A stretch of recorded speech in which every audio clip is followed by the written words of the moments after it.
Powered by the Montana Television Network. Montana This Morning continues on Montana's News Leader. The president is in Belgium this morning for the start of a two-day NATO summit that could bring an unusual amount of confrontation with some of America's closest European allies. But it doesn't end there. I'm Laura Podesta. I'll tell you why it's the end of the president's European trip that's also raising concerns. A recent MSU grant will provide more rural nurses to places here in Montana. I'm Emma Hamilton in Livingston, and I'll have more for you coming up next. Good morning to you. It is 6:30. I'm Missy O'Malley, and Chet Lehman is out on the scene right now. The Gallatin County Sheriff's Office is warning people in the Quinn Creek area near the Bozeman Pass to stay inside and keep their doors locked this morning. It's because deputies are searching for an armed man who got in a shootout with law enforcement early this morning. Our own Chet Lehman is near the Bozeman Pass right now, joining us live with the latest update. Ooh, the helicopter right in the background, Chet. Well, there you can see it right behind me, Missy Matt. That is a two-bear helicopter out of Kalispell, continuing to help with this manhunt out in the Quinn Creek area. We are just on the east side of the Bozeman Pass. A situation this morning, early this morning, Park County deputies, there you go, the helicopter off again, heading off to our east. Park County deputies early this morning on the east side of Livingston attempting to pull over a car, suspected DUI. The car fled. There were two people in the vehicle. Chase ensued, ended up off the interstate here in the Quinn Creek area, up this dirt road behind me. Vehicle up the road.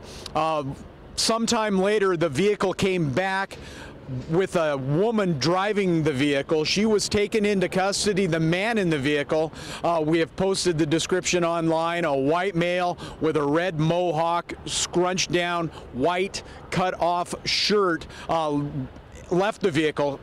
Here on this road, exchanged gunfire with law enforcement, actually firing his weapon out of the vehicle at law enforcement at that time. Nobody injured at that point. Again, the woman is in custody. The man is still being looked for. There are several homes in this area, and that is where law enforcement is focusing their effort right now.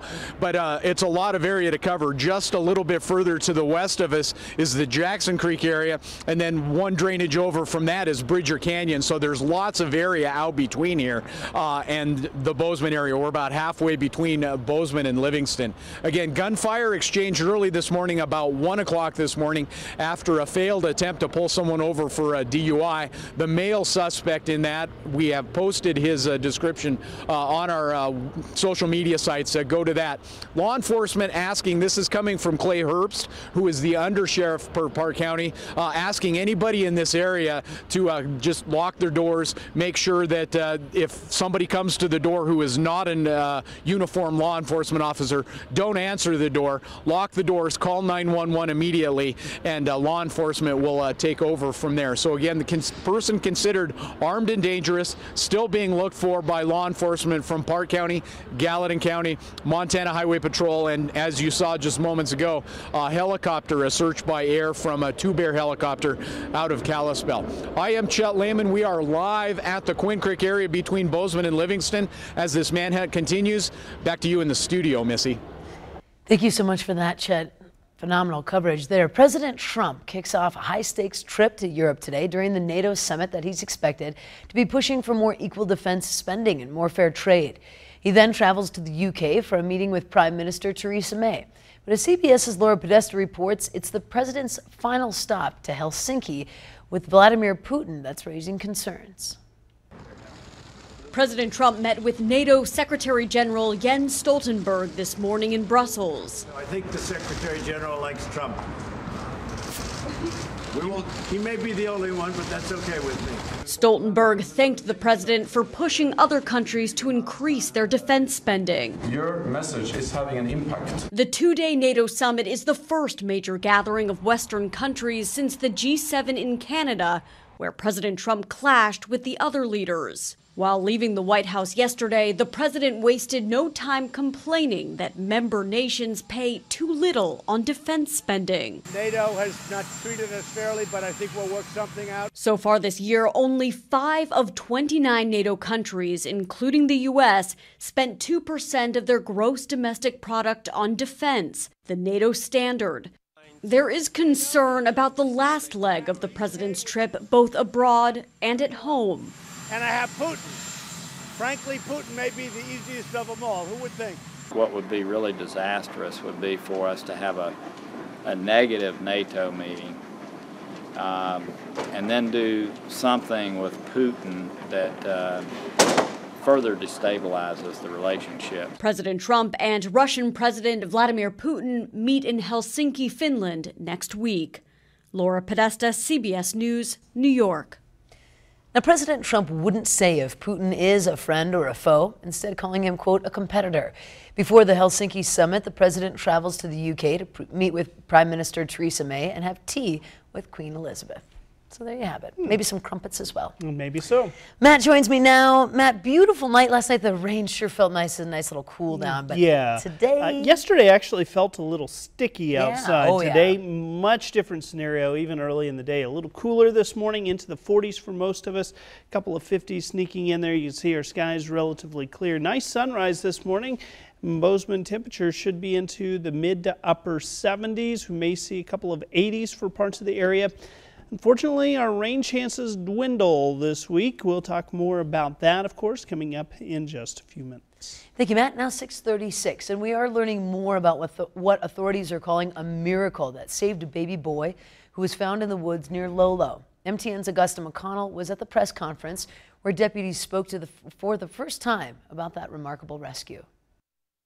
There was a lot of emotion in the room today as Deputy Ross Jessup and others talked about the moments that led up to finding the child and making such an unlikely recovery. It had been a long, exhausting night for Ross Jessup. Search crews desperate for leads hiked late into the night, coming across debris, footprints, but no baby.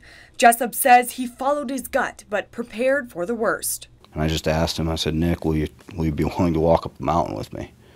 And he's like, yeah, absolutely. We walked up a ways, about ready to the top of the crest of the hill, and we stopped, and I even blurted out to Nick several times, like, Nick, I'm so mad that this is happening. Like, I'm so mad that we're looking for a dead baby. But even after 9 hours, the faint cries coming from the mouth of this 5-month-old child prompted the officers to switch off their radios, look down, and see the infant lying face down under a pile of sticks. Police tactics, police trainings, they all went out. I saw this little tiny child. My father instincts kicked in, and I picked him up, scooped him up. We swallowed him in a down coat and a beanie hat, and I just held on to him. He says the baby was coughing and spit sticks out of its mouth. He was alert, but he just seemed comforted.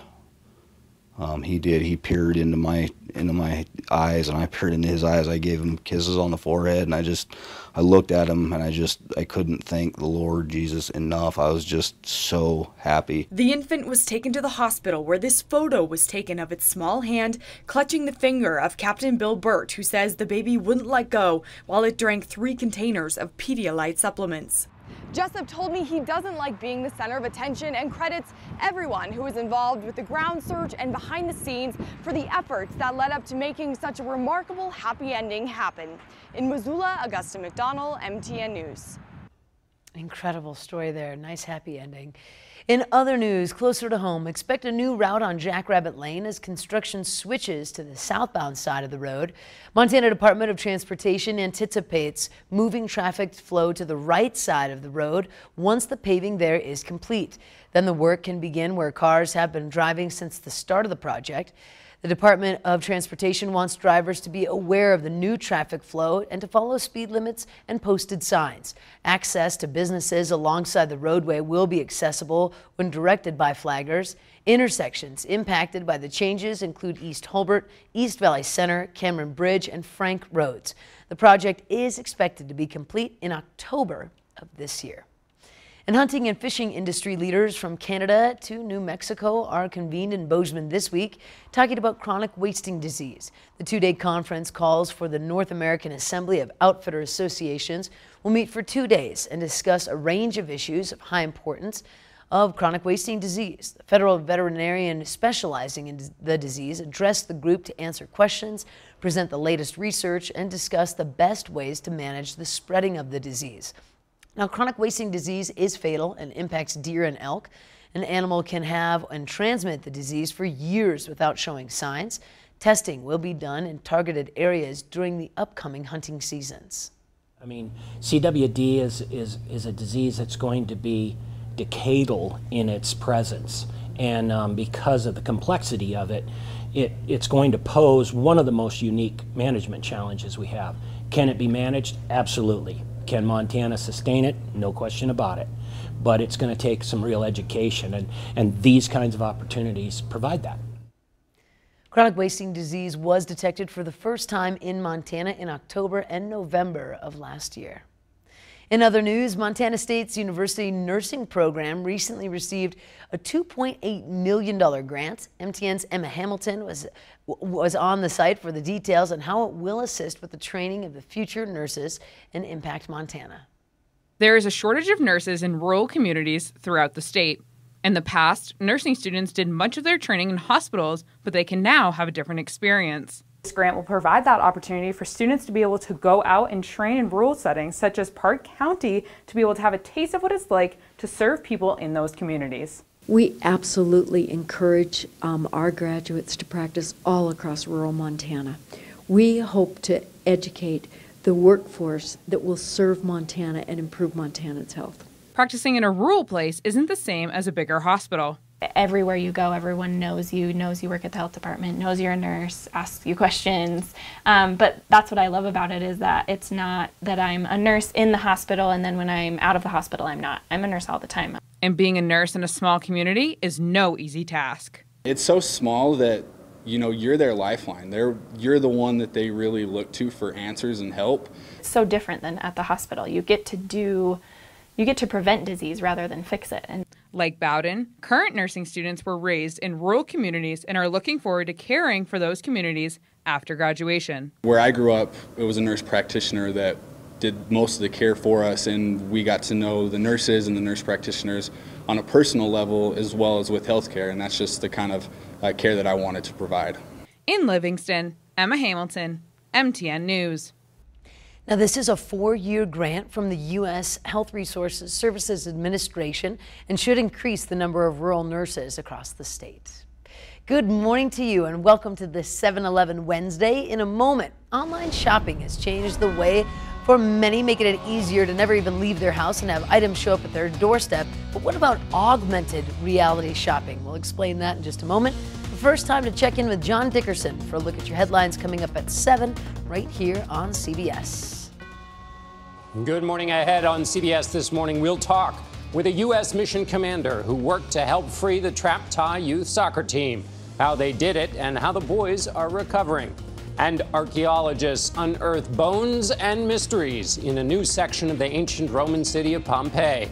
Seth Doan traveled there to see what tourists have yet to experience. See you at 7.